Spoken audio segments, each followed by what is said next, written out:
Recording by Destin Pete. Belly Laugh by Ivar Jorgensen. Me? I'm looking for my outfit. Got cut off in that Holland tunnel attack. Mind if I sit down with you guys for a while? Thanks. Coffee? Damn. This is heaven. Ain't seen a cup of coffee in a year. What? You said it.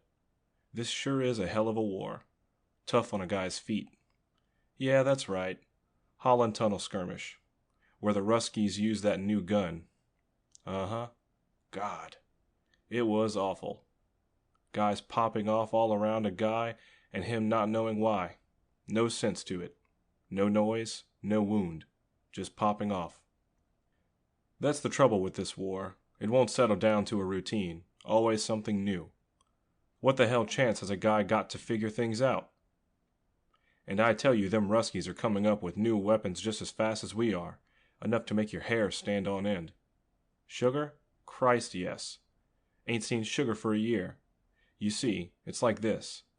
We were bottled up in the pits around the tunnel for 7 damn days. It was like nothing you ever saw before. Oops, sorry. Didn't mean to splash you. I was laughing about something that happened there, to a guy. Maybe you guys would get a kick out of it. After all, we gotta keep our sense of humor. You see, there was me and a Kentucky kid named Stillwell in this pit, a pretty big pit with lots of room, and we were all alone. This Stillwell was a nice kid, green and lonesome, and it's pretty sad, really.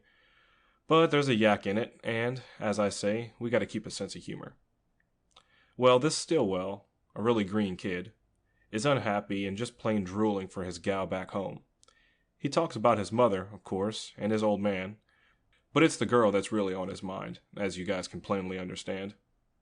He's seeing her every place, like spots in front of his eyes, nice spots doing things to him, when this rusky babe shows up. My gun came up without any orders from me just as she poked her puss over the edge of the pit, and huh? Oh, thank you kindly. It sure tastes good, but I don't want to short you guys. Thank you kindly. Well, as I was saying, this rusky babe pokes her nose over the edge of the pit, and Stillwell dives and knocks down my gun. He says, "You son of a bitch," just like that, wild and desperate. Like you'd say to a guy if the guy was just kicking over the last jug of water on a desert island. It would have been long enough for her to kill us if I hadn't had good reflexes. Even then, all I had time to do was knock the pistol out of her hand and drag her into the pit. With her play bollocksed, she was confused and bewildered. She ain't a fighter, and she sits back against the wall staring at us deadpan with big, expressionless eyes. She is a plenty pretty babe, and I can see exactly what had happened as far as Stillwell was concerned. His spots had come to life in very adequate form, so to speak. Stillwell goes over and sits down beside her, and I'm very much on the alert because I know where his courage comes from. But I decide it's all right because I see the babe is not belligerent, just confused kind of, and friendly. And willing. Kind of a whipped little dog willing. And man, oh man, she sure was what Stillwell needed. They kind of went together like a hand and a glove. Natural-like. And it followed, pretty natural, that when Stillwell got up and led her around a wing of the pit, out of sight, she went willing. Like that same little dog. Uh-huh. No, you guys. 2's enough. I wouldn't rob you. Well, okay. And thanks kindly. Well, there I was. All alone, but happy for Stillwell, 'cause I know it's what the kid needs. And in spots like that, what difference does it make? Yank, Rusky, Mongolian, as long as she's willing.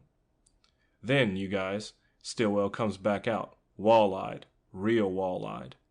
Like being hit, but not knocked out, and still walking. I know what it is, some kind of shock. I get up and walk over and take a look at the babe where he'd left her, and I burst out laughing. I told you guys there was a yak in this. I laughed like a fool. It was that funny. As much as I had time to before Stillwell cracked. It was enough to crack him, the little thing that pushes a guy over the edge. He lets out a yell and screams, "For Christ's sake! For Christ's sake! Nothing but a bucket of bolts! Nothing but a couple of plastic lumps!" That was when I hit him. I had to. He was for the birds, Stillwell was. An hour later we got relieved, and a couple of medicos carried him away strapped to a stretcher, gone like a kite. They took the robot too, and its clothes, but they forgot the brasserie. So I took it, and I've been carrying it ever since. But I'll leave it with you guys if you want, for the coffee. Might make you think about home. After all, like the man says, we gotta keep our sense of humor. Well, so long, you guys, and thanks. End of Belly Laugh by Ivor Jorgensen.